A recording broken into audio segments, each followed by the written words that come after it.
Good afternoon. This is Gabriella Venturo with WOW Action Services. And today we are inside the Inland Valley and we have a special guest, Mr. Paul Scott.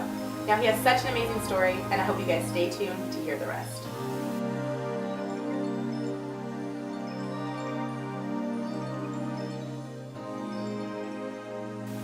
Mr. Paul Scott, thanks for coming on. Thanks for having me. No problem. So you've led a pretty interesting life. Can Yes, you I please have. tell us what happened at age 19? At age 19, I was arrested and I got convicted of second-degree murder and possession of drugs for sale and sentenced to the California Department of Corrections for 18 years to life. Wow. So after that, 8 years out, Wow, yeah, I understand that you're under the process of writing a book. I sure am. What took so long? Well, my employment. I wanted to prove that some of the skills that I learned while incarcerated at the taxpayer's expense, that I was able to utilize some of those skills to gain employment and begin to market myself and become a law-abiding taxpaying citizen, earn my freedom back by getting discharged from parole, and proving that I could earn an honest, decent living by the skills that I had learned, and then begin to present some of the material on manuscript and book form to market myself. Great. So now can you explain and expand on the education in prison? How is that different from the real world? Wow. Yeah. The education program in there is outdated, so to speak. The books, the material, it's not current, but it helps you use your mind just the same to gain some skills. And that which wasn't available, I went to the library and began to get other material to incorporate it into programs to help me advance beyond what the institution provided me with. But I was able to get my GED, my high school diploma, certification as a X-ray technician, dry cleaning and dental technician, and dual diagnosis drug and alcohol counselor, and certified HIV and hepatitis C counselor. Wow. So how have you used those skills that you've learned to today and the career you're working on now? I started out working at agencies first. And as I built my work history and my credibility, I applied for employment with the city of Pasadena. And as I advanced from the city of Pasadena, I applied for a more challenging job with One Legacy, which is an organ procurement organization. And the first time I applied for the job, they turned me down. 6 months later, I applied for the job again, and I landed an interview. And upon that interview, I was truthful with them with my work history. And while I was incarcerated, I became a certified HIV and hepatitis C counselor. And I dealt with death when the inmate's condition would convert over from HIV to AIDS. And eventually they was placed in the hospital or the infirmary, and they just was given days to live. Me and other inmates that had gotten our certification in this department developed the hospice program where we swore we wouldn't let any inmate die alone. So we would be there for them in their last hours.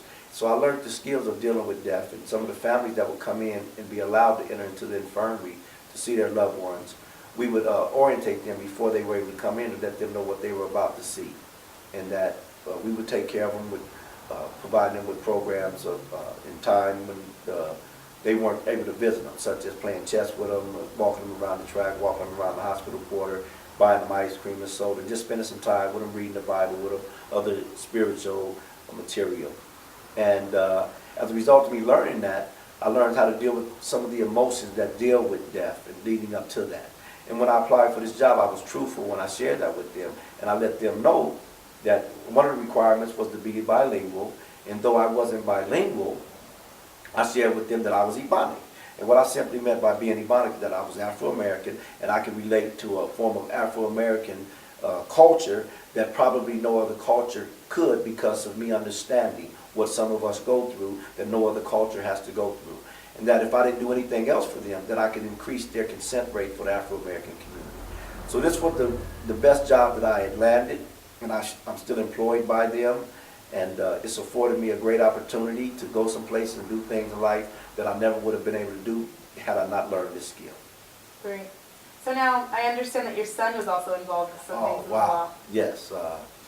In 2001, my son was arrested for intention to commit great bodily harm and attempted murder, and his mom thought what happened to me was going to happen to him. So whenever the court presented him with a deal, his mother encouraged him to take the deal so he wouldn't have to be faced with getting a life sentence like his dad did. And he took a deal for 7 years. And a few weeks later, he was in the reception center, and he ended up arriving at the same institution I was at. And 4 months after he arrived at the same institution I was at, the administration allowed us to become cellmates.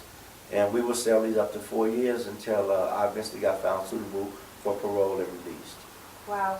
So now, do you think that if you were out, not in prison, do you think that you could change something with your son to make him not do, maybe follow in the same footsteps as you? Do you think you could change that? With me learning the skills that I have, yes. I would never give up on him, provided that I had the resources that I would need to assist me along the way. One of the things that has occurred with the Department of Corrections is that a lot of the lines of communication that were available when I first entered the system are no longer available now to the prisoners. So therefore, it would be very difficult.